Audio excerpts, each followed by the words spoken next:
మాఘపురాణము 16వ అధ్యాయము. ఈశ్వర మరియు బ్రహ్మకలహమును శ్రీహరి నివారించుట. శ్రీహరి శంకరునితోటి ఈ విధంగా చెబుతున్నాడు.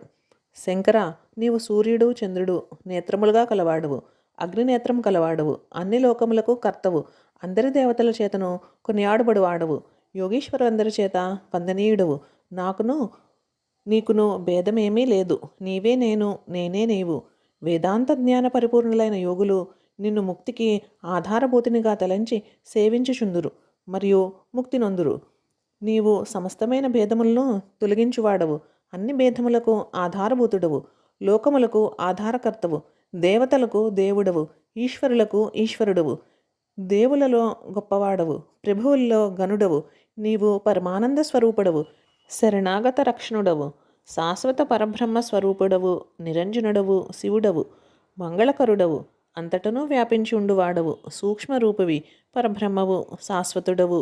నీవు దేవతలలో ఇంద్రుడివై ఉన్నావు, బ్రహ్మజ్ఞానవేత్తలలో బ్రహ్మజ్ఞానివి, మునులలో వశిష్ఠుడవు, దేవాంశ సంభూతుల్లో వ్యాసుడవు, సాంఖ్యులలో కపిలాచార్యుడవు, 11 రుద్రుల్లో శంకరుడవు, ఆదిత్యుల్లో వామనుడవు, అష్టవసువుల్లో పావనుడవు, వేదములందు సామవేదము, ఛందస్సునందు గాయత్రివి నీవే, విద్యలయందు ఆత్మవిద్యయు, గతులలో ఉత్తమ పరమాగతియు, శక్తులలో మాయాశక్తివి, మంచి చెడ్డ వృద్ధి నాశనము మొదలగు వాటిని కనిపెట్టు వారిలో ఇముడవు నీవే అయి ఉన్నావు. రహస్యములలో ఓంకారమును, వర్ణముల్లో బ్రాహ్మణుడువు, ఆశ్రమమున గృహస్థాశ్రమము, ప్రభువుల్లో మహేశుడువు, పురుషుల్లో సంచరించు పురుషోత్తముడువు, ఉపనిషత్తుల్లో గుహ్యోపనిషత్తు, కల్పముల్లో మహాకల్పము, యుగముల్లో కృతయుగము, నవగ్రహముల్లో సూర్యగ్రహము, వాక్కులలో సరస్వతియు, అందగత్తెలలో లక్ష్మీదేవి, మాయారూపులలో శ్రీ మహావిష్ణువు, పతివ్రతలలో అరుంధతివి, పక్షులలో గరుక్మంతుడవు, సూక్తములలో పురుష సూక్తము, బ్రహ్మతత్వవాదనలయందు పరబ్రహ్మము, మంత్రములందు గాయత్రీ మంత్రము, యజ్ఞములందు శతక్రతువు, పర్వతములందు మేరు పర్వతము, యోగీశ్వరులలో అనంతుడవు అయి ఉన్నావు. నీవే పరబ్రహ్మవు. ఈ చరాచరాత్మకమైన ప్రపంచమంతయు నీ రూపమే. నా వలననే నీవు అంతటను ప్రధానుడువు. నీకును నాకును భేదమేమీ లేదు. వేదాంతవేత్తలకిది తెలియను. నారదుడు పూర్వకాలమందు నా చేత నీ గొప్పతనమును వినగోరి నిన్ను చూచుటకై నిర్మలమైన గొప్ప తపస్సు చేసెను. నీవు నారదునకు ప్రత్యక్షమైతివి. ప్రపంచాధిపతివగు నిన్ను గాంచి ముదిత స్వాంతుడై నారదుడు స్తుతి చేసెను. కథలకు అతీతమై కన్నులకు గోచరము కాక కడు నిర్మలమై ఒకడవై మొదలు మధ్య తుది లేనివాడవై ఆదిదేవుడవై స్వయం ప్రకాశము కలవాడవై అంతము లేనివాడవై అజ్ఞానమునకు పైనుండి ప్రకాశించు నీ స్వరూపమునకు నమస్కారము. వేదాంత విజ్ఞులు నిన్ను సమస్త జగత్తునకు నిర్మాణకర్తగా తలంతురు. ఆనందరూపమును ఓంకారమును నీవే అని యోగులు శరణు పొందుచున్నారు. అన్ని ప్రాణులయందు ఉండి యోగ వియోగములకు కారణభూతుడవై తేజోవంతుడివై పుట్టుక చావులు లేనివాడివై ప్రాణాధారభూతుడివై అగువానికి నీకు నమస్కారము. ఆద్యంతరహితుడవు, జగదాకారుడువు, స్థితిలయకారకుడవు, ప్రకృతికి అతీతుడువు, కూటస్థుడువు, తెలియరాని తనుభావము కలవాడవు, పురుషోత్తముడువు అగు నీ స్వరూపమునకు నమస్కారము. సర్వాధారమును సమస్త జగత్కర్తవును అన్ని శరీరములందు ప్రవేశించి స్థూల సూక్ష్మ వికారాదులను పొంది త్రిగుణాత్మక చిత్రములను గల నీ స్వరూపములకు నమస్కారము. 14 భువనములందు ఆత్మరూపమై నీటి యందును విచిత్రగతుల పురుషోత్తముడవై బ్రహ్మాండమును పూర్ణరూపము గల నీకు నమస్కారము. సమస్త దేవతాకారుడవు, ఆదిదేవుడవు, స్వయం ప్రకాశకుడువు, లోకకారణవు, త్రికాలవేదివి, పరమార్థరూపుడవు, సూర్యమండల మధ్యస్థుడవు అగు నీకు నమస్కారము. 1000 ముఖములు, 1000 బాహువులు, అంతము లేని శక్తిగల పురాణ పురుషుడవు, నీటి యందు నిద్రించు నారాయణాంశ సంభూతుడవు, ధ్రంష్ట్రాకరాళమును ప్రళయకాల స్వరూపుడవు, సర్వప్రపంచ నాశనహేతువగు నీ యొక్క కాలరూపమునకు నమస్కరించుచున్నాను.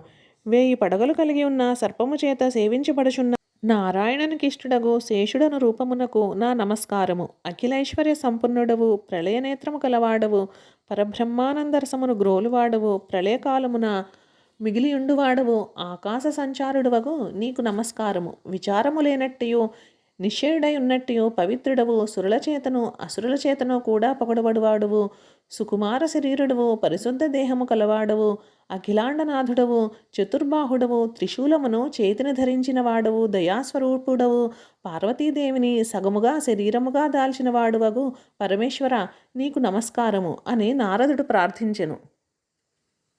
ఆ స్తోత్రము విని శంకర, నీవు మిగులు సంతసించితివి. నారద స్తుతి అమోఘము.